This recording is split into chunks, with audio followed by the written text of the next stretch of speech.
Hi everyone! I welcome you to my channel Paulina Creations. Thank you so much for subscribing. If you have not subscribed yet, please do so. In my previous video, we were talking about the time and temperature for baking polymer clay. If you missed it, link in the video description. In this video, we will talk about the ovens for baking polymer clay.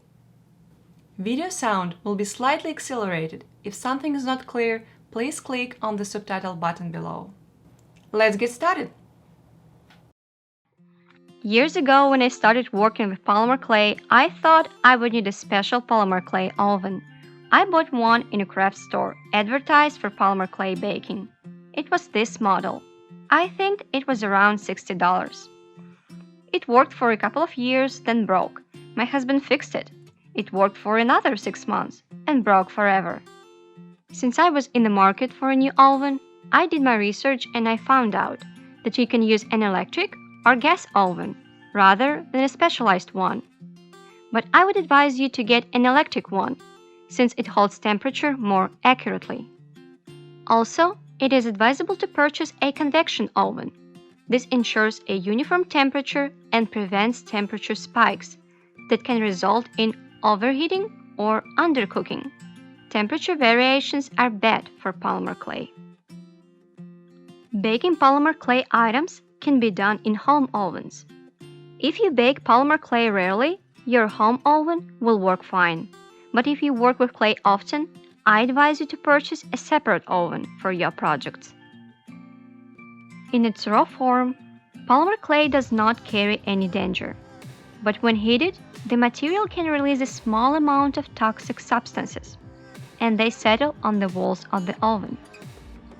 The next time you heat the oven, the substances may fall on the food that you cook. If it's not possible to purchase a separate oven, then wash the oven after each use and ventilate, or bake your products in a baking bag, tightly closing its edges. Some say you can bake in a home oven and it's safe, but I am one of those who likes to play it safe. What can stop you from buying a separate oven? Most often, these are additional costs, and if you have a modest budget, you can always buy the oven in the second-hand store, such as Goodwill, for example. 2 of my 3 ovens were bought there, the small one for $3, and the large for less than $10. The next thing to pay attention is to the temperature limit. The lower, the better. Your oven may be inaccurate. The minimum temperature on the knob may say 100 degrees, but in reality it might be 150, and your item will burn. Most ovens sooner or later will lie. I highly recommend using a separate freestanding oven thermometer. Be sure to purchase it. It's cheap and it's must-have. Put it deep in the oven, close to the item being baked. You can see the temperature difference between the knob set on the oven and the real temperature on the thermometer inside. Same thing on the second oven. For many years, I have been using just a small toaster oven, but such ovens have some features that you need to keep in mind. Fast to warm up, but fast to cool down. Some people place ceramic tile inside the oven on the bottom, and even on the top of the oven, to help hold the heat. Small toaster ovens have a small area to heat up. The heating element being close to the rack can burn polymer clay, so tiny ovens can cause more burning.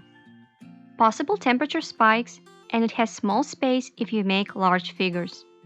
Because I do not make products in large quantities and because I do not make large figures, my small toaster oven works for me.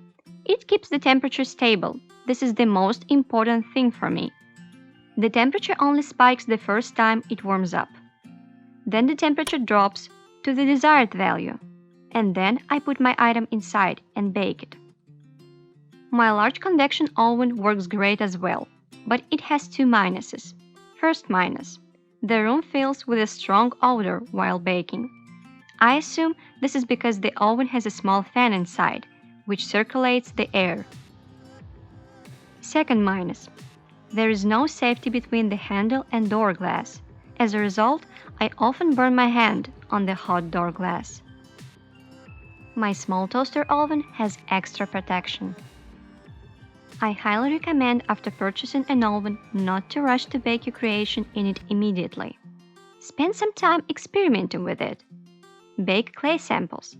Each oven has its own character, and you need to find an approach to it. I might say, imagine there is a boy who is in love with a girl and he's trying to find a way into her heart. Flowers? No? Okay.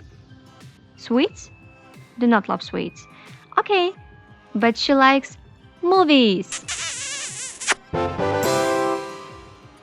Trial and error, you will find the way to its heart. Experiment with different oven knob settings and play with different stove modes. Question: can I bake in the microwave? No, you cannot bake polymer clay in a regular microwave. Because the microwave warms up due to the waves, not the temperature. For the hardening of clay, it needs steady heat.